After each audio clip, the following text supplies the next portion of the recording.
Hello there. This is Cookies. I've got turn 131, and our little army in the Cloud Breakers almost got hit by something, but it got stopped by our dome. So, yay, domes. Making the late game slightly more enjoyable. We've got, we made a golem, we got some storm demons, we did a mind hunt, we killed a Wraith Lord, I believe. And then we had a few fights, so go ahead and jump into these. TNN attacking Atlantis. So we've got a Golem against a Wraithlord. Fully kitted. 7 attack, though. It might have a hard time hitting. 18 defense. So my guess is the Wraithlord ones, but it's just my guess. Unless maybe it gets stunned by the Astral Shield.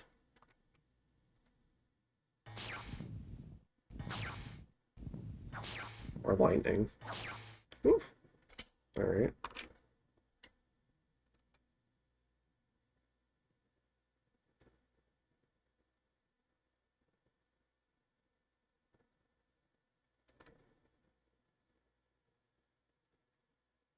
I guess the Wraithlord hit several times, but just couldn't punch through.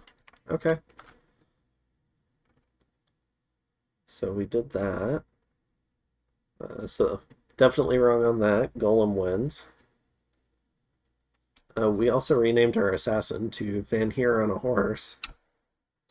And he's going to go after the Draconian. The last Draconian chief. Unless new ones get made.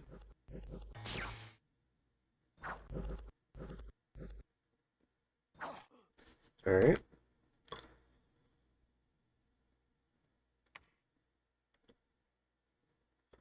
Here we go. And then we have a couple of raids by Atlantis, one on TNN.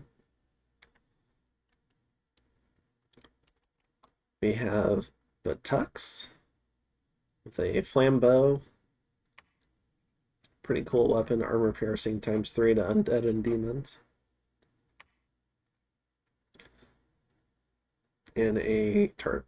A Astral 2 Blood 2 tart. This tart's pretty cool. Might have considered using it as a horror cannon. I guess a 600 HP tart is also just a fun thug. But can't mind hunt this, so you'd have to kill it because of the astral paths. It's going up against the golem. This might have been a different golem, Turiok.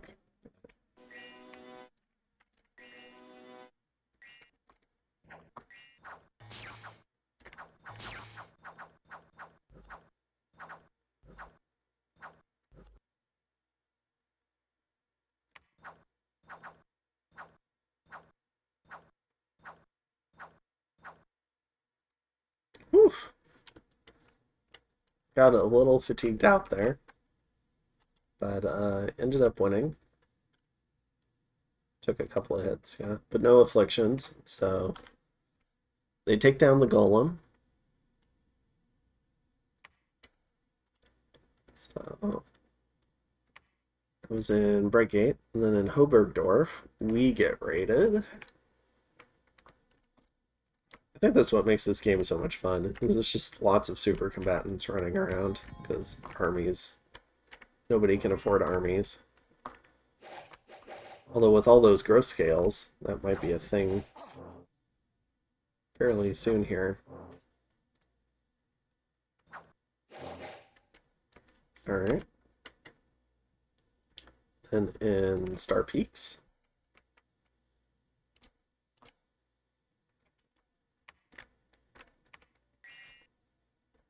we have a small raid. He casts protection on himself. Bad mage. Alright.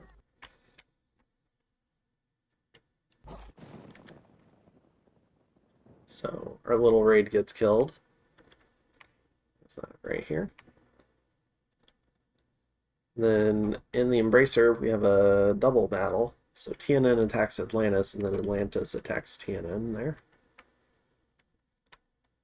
So I believe this is outside the throne. So we have a Queen of the Sea, gate cleavers on a lot of these.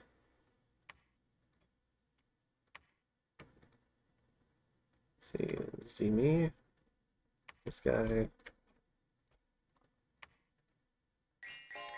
We got worm mages, a whole bunch of immortals and super combatants. And I think you have a golem. Just really cool army. Against a few brave souls. Oh, we're giving away the armor of virtue. So there we go. 15 HP for returning on damage. Not the unit I would put this on. Then we have some watchers. Is it a vortex of returning? Is that the idea? No, it's just returning. So abandons all the troops.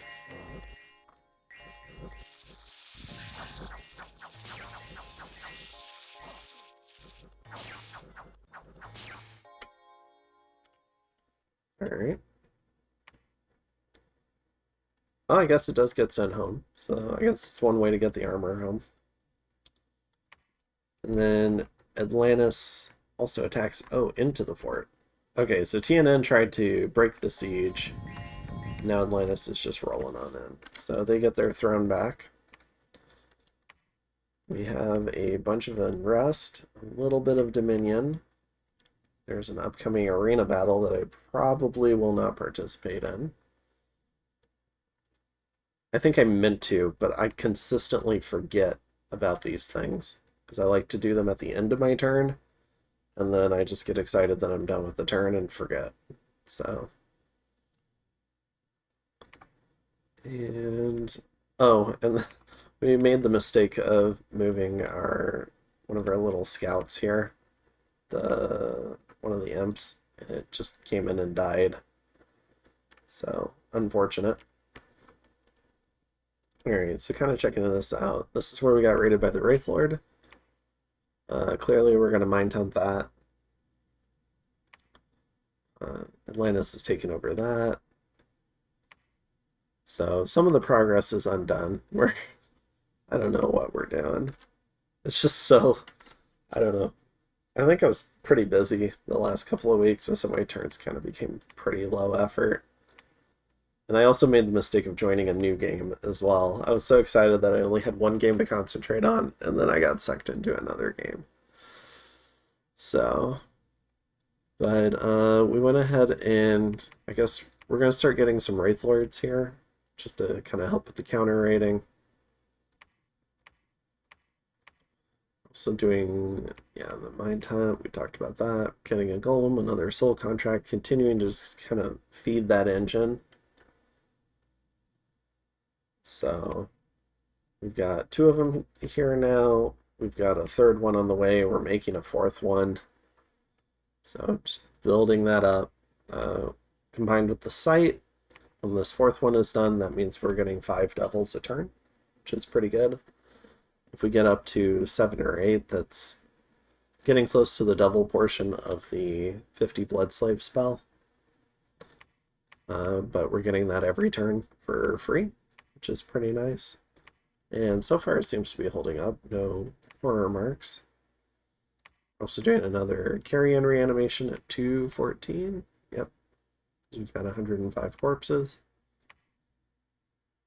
We've also...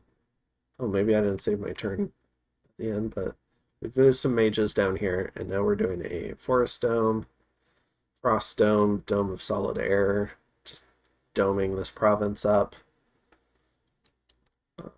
There's nothing particularly special about this province. I mean, it does have nice gem income, so it's, 3, 4, 6 gems again. But it does make assembling troops here a lot safer, so we can keep doing that. We're continuing to blood hunt. I think part of the reason for this is getting some stuff set up on the south end of this mountain range. So we can move from this mountain range down here, and maybe we can start engaging Atlantis down here more, because they've got a lot of stuff on the TNN border. They've got a lot of stuff on my border, a lot of stuff on the Yomi border in their capital. They've got a lot of stuff in this fort, but there's no more commanders, so we're leaving. We're gonna go see what's on this island. And oh my goodness. And sorry, somebody just did the loudest car horn.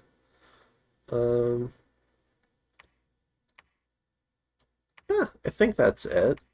We're just kind of, I think the primary thing that we're doing, it's using up a lot of our blood slaves and our pearls, is we're setting up this devil factory. We're saving up water gems to potentially throw up a big global the next time there's a space open for it. Or potentially just to throw it up, see what happens. I am a little bit concerned Thetis's blessing would get taken down, but I think it would be worth it. I don't know. It would be kind of interesting to do something like a big, like like I don't know, Sea of Ice. But then Atlantis would just be down there, and we wouldn't have a way to like attack Atlantis. That would be kind of interesting, because then all the overland forts would obviously get conquered pretty quickly, or reasonably quickly, and then you'd probably retake some of the underwater forts. So, I don't know. Probably not that. Maybe something else. I don't know. Just thinking about what to just bank in water gems, I guess. Trying to do a similar thing with air gems. It's a little bit slower. Air gems are pretty useful. Still using fire and earth gems as money. So this is how we're trying to keep up our gold economy. So we're using fire and earth gems for that, while still trying to maintain a bank for flames from the sky. Our death gems are becoming summons, so like this Wraith Lord or the Carrion Reanimation. And nature gems is, I guess, certain amounts of gear, and it's starting to build up. There's a lot of good nature globals, so if we built that up, we could do stuff with that. There's a lot of good air globals too. I think water is the only one I'm not entirely sure what I want to do with it right now. So we could take a look at that. We have... Yeah.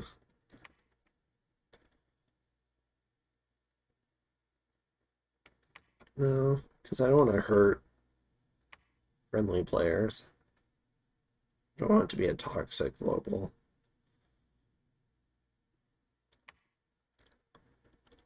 Not that. If there was a version of this that was underwater, I would totally cast that. Uh,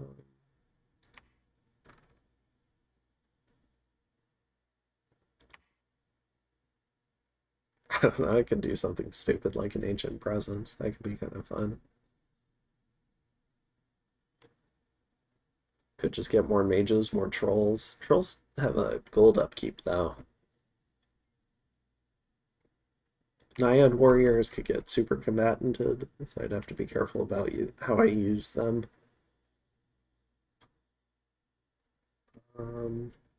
Suppose I could get more mages. Maybe some naiads. Even if I go ahead and use the trolls, still having the Sea King would be nice. Let's see. What do we got in Sea of Ice? Not quite what I want. Murdering Winter is not... I could probably Murdering Winter that province. I just gotta see if there's a dome there first, but I could totally do that. I think most of those troops, though, would survive Murdering Winter, or they're immortal, or they have a lot of cold resist. I could try to overcast Maelstrom. That would be annoying for Atlantis. I don't think I have the paths to do Celestial Rainbow, but that could also be fun. Tidal Wave. Yeah, maybe overcasting Maelstrom would be good. It would give us more gem income. You know, or it would force more pearls out of Atlantis. We could also use it to recast Thetis's Blessing if it gets dispelled.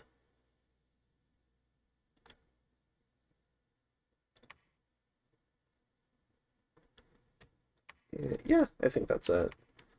So yeah, kind of banking it. I think we've got two good uses for globals for it. One is overcasting Maelstrom, and the other one is putting Thetis's Blessing back up if it gets dispelled. So that makes sense. I honestly wonder if it's like a min cast Arcane Nexus too. I wonder if he's been min casting that and people just not even been trying to dispel it. Or if he's just got thousands of pearls and he's been like max casting it. So, anyways, I think that's it. We kind of went over some of the gem sinks we're doing. Nothing too crazy happening on the other fronts, it looks like. A little bit of raiding. This is where the golem fought. Something else that I'm going to start trying to do pretty soon is I'm going to start getting more black servants. And black servants are more hardy than the imps, so they've got 18 HP and cold resist versus 7 HP. So even if there's another like Armageddon, maybe they could survive. They've also got, I think, better stealth. No, the same stealth. But we're going to go ahead and get more of these guys and send them out and try and reestablish our scouting network. We had a really good scouting network. I'd like to get it back going, like up and running. So that's kind of that portion of it. And yeah, I know this is really passive play. I feel like I'm one of the weaker players at the moment in this because I think growth is starting to run ahead now that we've had about 40 turns post Armageddon. So Atlantis and TNN are the ones with the growth scales. So I think their populations and incomes are probably running forward, while mine is just kind of stagnating and slowly going down. And then, so I'm having to try and compensate with gems, but Atlantis obviously has more gem income than I do. So that's why I'm trying to come up with some clever ways to scale that maybe can help out. Like I know it's hundreds of blood slaves and pearls, but having like an infinite devil factory can be really handy, especially if I get it up to like I don't know, maybe like 7 to 10 devils a turn. That's a whole raiding party every turn that I could send out potentially. So that'd be pretty good. And yeah, just trying to maybe figure out like a way to run this blood economy over what's left without ruining my gold income. So I'm trying to preserve some of the higher population provinces I still have. Like Rus, which doesn't have any domes on it. Neither does Niflheim. Vanheim has a couple, so I need to get domes on these provinces too, which is something I could have had this guy do if I wasn't using all my pearls and golems. But yeah, something to consider. I think it's somewhat unlikely that Niflheim gets targeted by a big remote attack spell, but I mean, it's possible. But Rus could definitely get hit, so I need to get something going on Rus. So I think the plan is I'm going to send this guy, when he's done with this air dome, send him down here and do another air dome on Rus. And then we have a dome here as well on Lightport. So, yeah, just kind of trying to slowly make gains, trying to preserve our forces because it's a lot harder for us to replace ours than it is for Atlantis or Yomi or TNN to replace theirs. Yomi's also going to have a hard time with gold, but we're kind of doing like this little gold share agreement. So Yomi should at least be able to recruit a mage every now and again, which would be nice for them. I imagine their gold economy is worse than mine, and they've got the big income penalty, so I don't know, they might only be getting like 1 or 2,000 gold a turn, just like I am. So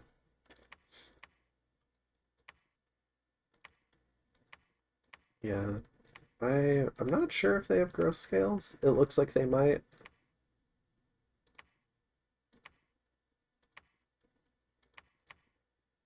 Yeah, it looks like they might have one growth scale. Yeah. I think that's from one of their thrones. Yeah, growth. So, at least they found some growth scales. Sloth. Yeah. And they get a flat gold amount from this too, which is nice.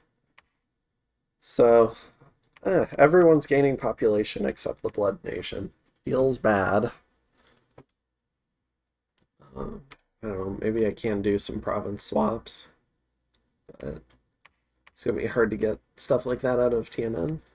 So they've been pretty busy recently, and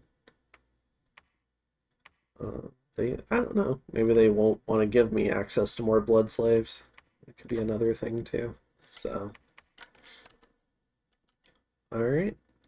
I know I've kind of rambled a little bit on this one, but hopefully that gives you a little bit better update on how the world's going, how I'm spending my gems, so you can tell me how I'm wrong. And yeah, I think that's it.